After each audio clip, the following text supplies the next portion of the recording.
दोस्तों नमस्कार।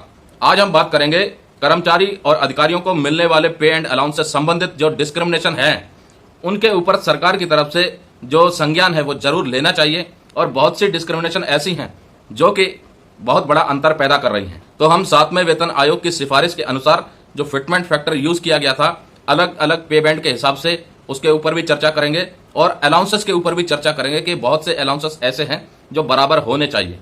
तो दोस्तों अगर चैनल पर नए हैं तो सब्सक्राइब जरूर कीजिए और हो सके तो ज्वाइन बटन आपको नीचे दिखाई दे रहा होगा, उसका इस्तेमाल करके इस चैनल की आर्थिक मदद करने का कष्ट जरूर कीजिए ताकि आपके लिए हम जो भी इंफॉर्मेशन लाते हैं उसके पीछे हमारी मेहनत सफल हो सके।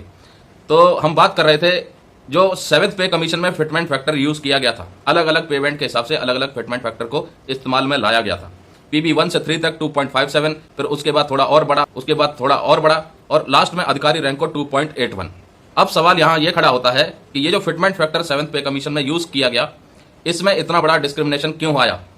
तो इसका कारण जो पे कमीशन में दिखाया गया था, उसका जो आधार बताया गया था इस फिटमेंट फैक्टर का, वो ये था कि रोल, रेस्पॉन्सिबिलिटी एंड अकाउंटेबिलिटी के आधार पर फिटमेंट फैक्टर को डिसाइड किया गया है।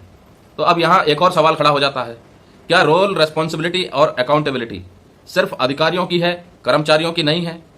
अधिकारी भी किसी मिनिस्टर या किसी उच्च अधिकारी को आंसरेबल हैं रोल, रेस्पॉन्सिबिलिटी और अकाउंटेबिलिटी के आधार पर, और गलत हो जाता है कहीं तो उसमें अधिकारियों को सजा का प्रावधान भी है, उनके खिलाफ इंक्वायरी का भी प्रावधान है। उसी हिसाब से कर्मचारियों से भी अगर गलती हो जाती है तो सजा का प्रावधान भी है और उन्हें अकाउंटेबल मान करके उनको दंडित करने का भी प्रावधान है। तो ऐसे में रोल, रेस्पॉन्सिबिलिटी और अकाउंटेबिलिटी अधिकारी की ज्यादा कैसे और कर्मचारी की कम कैसे? अधिकारी अगर किसी मिनिस्टर, किसी उच्च अधिकारी को आंसरेबल है तो कर्मचारी भी उस पर्टिकुलर अधिकारी को आंसरेबल है और उसी आधार पर उनको रेस्पॉन्सिबिलिटी या रेस्पॉन्सिबल माना भी जाता है। उदाहरण के तौर पर आपको बताता हूं, मान लीजिए पुलिस स्टेशन है या फिर किसी आर्मी यूनिट की बात कर लो, उसके अंदर हथियारों की रेस्पॉन्सिबिलिटी किसकी है? अधिकारी की भी है और कर्मचारी की भी है।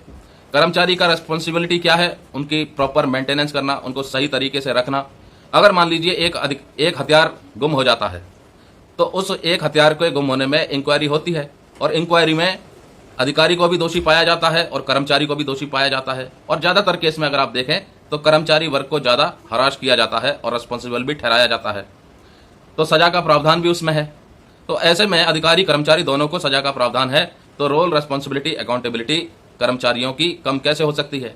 अगर कर्मचारियों की रोल रेस्पॉन्सिबिलिटी कम है तो उनके अंदर सजा का प्रावधान नहीं होना चाहिए। तो इसलिए ये जो फिटमेंट फैक्टर यूज किया गया था ये कहीं ना कहीं गलत यूज किया गया था। तो दोस्तों अब आ जाते हैं अलाउंसेस के ऊपर। मैंने पहले जिक्र किया था कि बहुत सारे अलाउंसेस बराबर होने चाहिए। जी नहीं दोस्तों, अलाउंसेस सारे बराबर होने चाहिए क्योंकि कर्मचारी और अधिकारी दोनों पब्लिक सर्वेंट हैं और पब्लिक सर्वेंट का मतलब होता है पब्लिक के लिए काम करना। और सबसे मुख्य बात, जो अलाउंसेस दिए जा रहे हैं, अलाउंसेस का जो पैसा उनको मिल रहा है वो पब्लिक के द्वारा टैक्स पे करने के बाद उनको मिल रहा है। अधिकारी हो या कर्मचारी हो, दोनों को अपनी अपनी पढ़ाई, अपनी योग्यता के अनुसार उनके बेसिक पे को निर्धारित किया गया है, यानी उनका ऑलरेडी पेमेंट बहुत ज्यादा है। अलाउंसेस में फर्क नहीं होना चाहिए क्योंकि अलाउंसेस टैक्स पेयर्स के पैसे से दिया जाता है और टैक्स पेयर्स का पैसा सबके लिए बराबर है क्योंकि सब गवर्नमेंट के सर्वेंट है और गवर्नमेंट पब्लिक सर्वेंट है। पब्लिक के द्वारा नियुक्त की जाती है, पब्लिक के द्वारा चुनी जाती है। तो पब्लिक पैसे का जहां इस्तेमाल हो रहा है और पब्लिक सर्वेंट के लिए हो रहा है तो सबके लिए अलाउंसेस बराबर होने चाहिए। ऐसा तो है नहीं कि पेट्रोल डीजल का प्राइस कर्मचारी के लिए अलग होगा और अधिकारी के लिए अलग होगा। पेट्रोल पंप पर अगर कर्मचारी पेट्रोल डलाने जाएगा तो उसको 70 रुपए के हिसाब से देगा, अधिकारी को 90 रुपए के हिसाब से देगा। तो ट्रांसपोर्टेशन अलाउंस में इतना फर्क क्यों है? मिलिट्री सर्विस पे सबके लिए भी जो परिस्थितियां हैं वो बराबर हैं। हालांकि मिलिट्री सर्विस पे का कोर्ट केस चल रहा है, इसके ऊपर अभी हम टिप्पणी नहीं करना चाहते, लेकिन फिर भी हम उदाहरण देना चाहते हैं। जो परिस्थितियां हैं, विषम परिस्थितियां, चाहे रेगिस्तान के इलाके हों, चाहे बर्फीले इलाके हों, चाहे पहाड़ी के इलाके हों, तो सबका जो काम है हर परिस्थिति में अपना अपना काम है और उसी आधार पर उनको पेमेंट भी दी जा रही है। तो ये जो अलाउंसेस हैं ये सबके बराबर होने चाहिए, चाहे कोई भी अलाउंस हो। आपकी योग्यता के हिसाब से आपको पेमेंट ज्यादा ऑलरेडी दी जा रही है, लेकिन अलाउंसेस में इतना फर्क नहीं होना चाहिए क्योंकि पे एंड अलाउंसेस जो भी हमें मिल रहा है सरकार की तरफ से, यानी कर्मचारी और अधिकारियों को जो मिल रहा है वो मिल रहा है पब्लिक के द्वारा दिए गए टैक्स के पैसे से और पब्लिक सर्वेंट को दिया जा रहा है। तो पब्लिक सर्वेंट को उसकी योग्यता के हिसाब से ऑलरेडी उसकी पेमेंट दी जा रही है।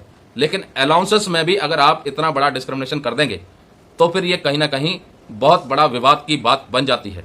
तो ऐसे में अलाउंसेस सब बराबर होने चाहिए। अब आप एक चीज को जरा समझिएगा, अगर अधिकारी हैं और उनकी मान लीजिए 1 लाख रुपए उनकी बेसिक पे है और 3% भी अगर डियरनेस अलाउंस बढ़ता है तो 3,000 रुपए उनका बढ़ा सीधा, और कर्मचारी हैं 20,000 रुपए अगर बेसिक पे है तो उनका 600 रुपए बढ़ा। तो उनकी बेसिक पे को महंगाई से प्रोटेक्ट करने के लिए डियरनेस अलाउंस का प्रावधान ऑलरेडी बहुत ज्यादा है और उसी हिसाब से उनको मिलता है। तो डियरनेस अलाउंस को छोड़ करके बाकी जितने भी अलाउंस हैं वो बराबर होने चाहिए। और इस बात से आप कहां तक सहमत हैं कमेंट करके जरूर बताइएगा। नमस्कार दोस्तों, जय हिंद, जय भारत।